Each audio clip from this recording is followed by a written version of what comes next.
बहुत अच्छी चीज और कंटिन्यू अभ्यास करने से ज्ञान बढ़ता है। ये ध्यान रखो, कंटिन्यू अभ्यास करने से ज्ञान बढ़ता है। देखो एक संस्मरण है, आप लोगों को प्रसंगवश सुनाते। एक बार आदरणीय पंडित जी साहब जगन मोहन लाल जी बैठे हुए थे, स्वाध्याय करते थे वो रोज अपना पर्सनली। वो देखते थे रोज एक अम्मा आती हैं और एक शास्त्र अलमारी में से निकालती हैं और ऐसे ऐसे शास्त्र पर उंगलियां घुमाती हैं और बंद करके और उसमें रख जाती हैं। रोज आती हैं, एक ग्रंथ उठाती हैं, शुरू से लेकर अंत तक बड़ा 6 घंटे 1.5 घंटे आराम से बैठती हैं और उसके बाद सांस रख के चली जाती हैं। एक दिन वो अम्मा ने आई और उन्होंने अष्टसहस्री ग्रंथ उठाया, अष्टसहस्री ग्रंथ उठाया और खोलकर उन्होंने रख दिया। और इसी तरह वो पढ़ रही है, एक एक शब्द पर उंगली घुमाते घुमाते। और जैसे उन्होंने ग्रंथ बंद किया तो पंडित जी खड़े हो गए और पंडित जी बोले, अम्मा आप हमें ये बता दो आपको इस ग्रंथ में क्या समझ में आया? ये वो ग्रंथ है जो बड़े बड़े विद्वानों को आज तक समझ नहीं आया, आपको क्या समझ आया? तो अम्मा बोली, पंडित जी माफ करना, मुझे तो छोटा बड़ा भी नहीं आता। क्या बोली वो? पंडित जी मुझे तो छोटा बड़ा भी नहीं आता। तो फिर अम्मा ये क्या करती रहती रोज के रोज? नए नए ग्रंथ उठाना रखना।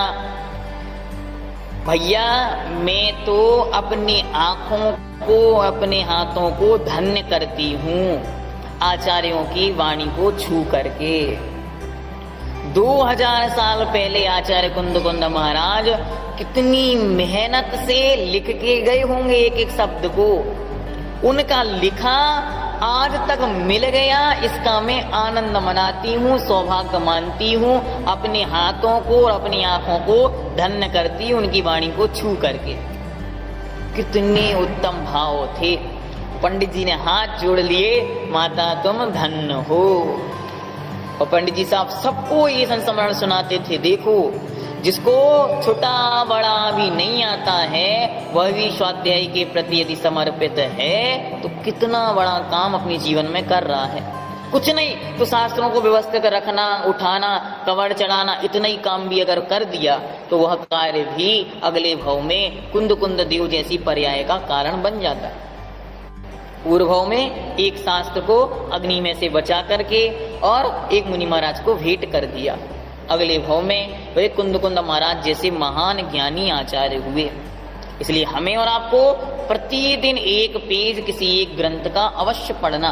आचार्य भगवंतों द्वारा प्रणीत ग्रंथों को उंगली घुमाते रहो, बस यही भावना भाते रहो। आपने लिखा, हमारे लिए लिख के गए थे, लेकिन हम जैसे अज्ञानी हो गए जो हम लोग कुछ नहीं पढ़ पाए।